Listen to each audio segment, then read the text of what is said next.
শিরোনাম: হাঁসের বাচ্চার 1 থেকে 7 দিনের ব্রুডিং, নতুন খামারিদের জন্য সম্পূর্ণ গাইড।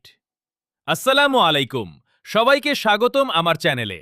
আজকের ভিডিওতে আমি দেখাবো হাঁসের বাচ্চার 1 থেকে 7 দিন পর্যন্ত কিভাবে সঠিকভাবে ব্রুডিং করবেন। নতুন খামারিদের জন্য এই সময়টাই সবচেয়ে গুরুত্বপূর্ণ। প্রথমেই বাচ্চা আনার আগে ব্রুডিং ঘর ভালোভাবে পরিষ্কার ও জীবাণুমুক্ত করে নিন। মেঝেতে শুকনো তুষ, কাঠের গুঁড়া বা পরিষ্কার বিছানা দিন। এরপর তাপমাত্রার দিকে খেয়াল রাখুন।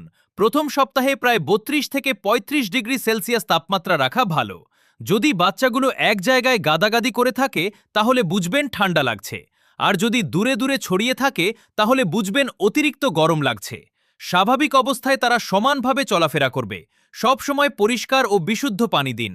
প্রথম দিকে পানিতে প্রয়োজনীয় ভিটামিন ও ইলেকট্রোলাইট ব্যবহার করলে বাচ্চা দ্রুত মানিয়ে নিতে সাহায্য পায়। খাবার হিসেবে ভালো মানের ডাক স্টার্টার ফিড দিন। অল্প অল্প করে কয়েকবার খাবার দিলে অপচয় কম হবে এবং বাচ্চাগুলো ভালোভাবে খেতে পারবে। ব্রুডিং ঘর সবসময় শুকনো রাখুন। ভেজা বিছানা দ্রুত পরিবর্তন করুন, কারণ ভেজা পরিবেশে রোগের ঝুঁকি বেড়ে যায়। প্রতিদিন বাচ্চাগুলো পর্যবেক্ষণ করুন। কোনো বাচ্চা দুর্বল বা অসুস্থ মনে হলে দ্রুত আলাদা করে প্রয়োজনীয় ব্যবস্থা নিন। সঠিক ব্রুডিং করলে বাচ্চার মৃত্যুহার কমে যায়, বৃদ্ধি ভালো হয় এবং ভবিষ্যতে ভালো উৎপাদন পাওয়া যায়।